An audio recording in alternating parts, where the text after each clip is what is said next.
আল্লাহর কসম, এই আকর্ষণ সাইদি নয়, এই আকর্ষণ একমাত্র আল্লাহর কিতাব কোরআন শরীফ। মানুষ পঙ্গপালের মতো কোরআনের দিকে ছুটে আসে, কিন্তু দুর্ভাগ্য, কোরআন শুনি কিন্তু বাস্তবে আমল করি না। একবার আমেরিকায় আমি টিভি দেখতেছিলাম, তো শুনলাম টিভি বলল যে রাতের বেলায় রাত এতটা এত মিনিটে মাইকেল জ্যাকসনের গান হবে। আমি চিন্তা করলাম এত নাম কাম, দেখি না লোকটা কেমন। আমি তারে দেখি নাই তো কোনোদিন। রাত ঠিক সেই সময় টিভিটা অন করলাম, আমি বুঝতে পারলাম না এটা পুরুষ না মেয়ে। তারপরে দুইটা লাভ দিল, তিনটা চিৎকার মারলো, আমি বুঝলাম না হইল কি। ওইটার নাম নাকি পপ।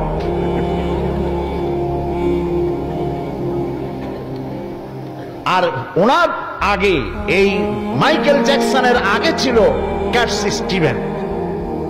তিনি কোরআন শরীফের তেলাওয়াত শুনলেন কারি আব্দুল সামাদ আব্দুল বাসেদের কাছে। তেলাওয়াত শুনে পাগল হয়ে গেল, আমি কি গান গাই, কোরআনের সামনে তো এগুলি কিছুই না। তিনি কোরআন শুনে মুগ্ধ হলেন, কোরআন হাদিস পড়লেন এবং এক পর্যায়ে তিনি পড়লেন লা ইলাহা ইল্লাল্লাহু মুহাম্মাদুর রাসূলুল্লাহ। তার মুসলমান নাম হলো ইউসুফ ইসলাম। বাংলাদেশে কয়েকবার সফর তিনি করেছেন এবং আমি তার সাথে একসাথে কতগুলি প্রোগ্রাম করেছি। লন্ডনে বাড়ি, কলেজ করেছেন, কিন্ডারগার্টেন স্কুল করেছেন। এক মিটিং এ তিনি বললেন, বড় শিক্ষণীয় কথা, এক মিটিং এ তিনি বললেন জনসভায় লন্ডনে, বললেন আমি কোরআন হাদিস পড়ে বুঝে ইসলাম কবুল করেছি, কিন্তু আজ 25 বছর পর, ইসলাম কবুল করার 25 বছর পর এখন আমার চিন্তা হয় যে কোরআন এবং হাদিস পড়ার আগে যদি আমি এই মুসলমানগুলি দেখতাম তাহলে বোধহয় ইসলাম কবুল করা আমার পক্ষে সম্ভব হতো না।